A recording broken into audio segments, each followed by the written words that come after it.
ఈరోజు కార్తీక క్షీరాబ్ది ద్వాదశి అనమాట. కార్తీక మాసంలో వచ్చినటువంటి క్షీరాబ్ది ద్వాదశిని మనం ఈరోజు జరుపుకుంటున్నాం. ఈరోజు అంటే తులసీదేవికి విష్ణుమూర్తి రూపమైనటువంటి ఉసిరి చెట్టు అనమాట. ఉసిరి చెట్టుకి రెండింటి కళ్యాణం చేస్తారు. క్షీరాబ్ది ద్వాదశి అని ఎందుకు అంటారంటే, త్రేతాయుగంలో రాక్షసులు దానవులు కలిపి ఆ పాల సముద్రాన్ని చిలికినప్పుడు ఈ రోజునే చిలికారట. అందువల్ల అప్పటి నుంచి క్షీరాబ్ది ద్వాదశిని పిలుస్తారన్నమాట. క్షీరాబ్ది ద్వాదశి అని ఈరోజు తులసీదేవి వివాహాన్ని చేస్తారు.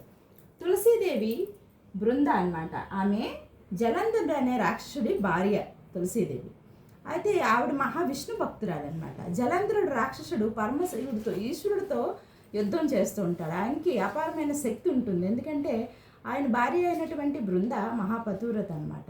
అందువల్ల ఆయన్ని ఓడించలేకపోతుంటారు. అప్పుడు దేవతలందరూ విష్ణుమూర్తి దగ్గరికి వెళ్తారు.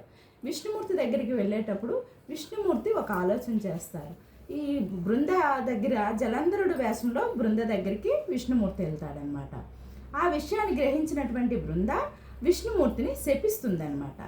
నువ్వు గండకీ నది ఒడ్డున శాలిగ్రామంగా సిలవదుగాక అని శపిస్తుంది. అందువల్ల మనం విష్ణాలయంలో శాలిగ్రామాన్ని పూజ చేస్తాం. శాలిగ్రామం అంటే విష్ణు స్వరూపం అన్నమాట. అందువల్ల అప్పుడు కళ్యాణం చేసిన తర్వాత ఆయనకి మళ్ళీ ఆ శాప విమోచనం అవుతుంది.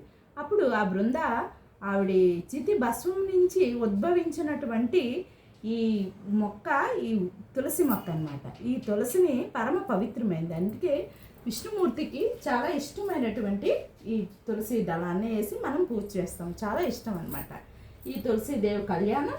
ఈరోజు క్షీరాబ్ది ద్వాదశి నాడు అందరం జరుపుకోవాలి. ఇవి మన సంస్కృతి సాంప్రదాయ పురాణాల్లో ఉన్నటువంటి కథ. ఓం శ్రీ గురుభ్యో నమః.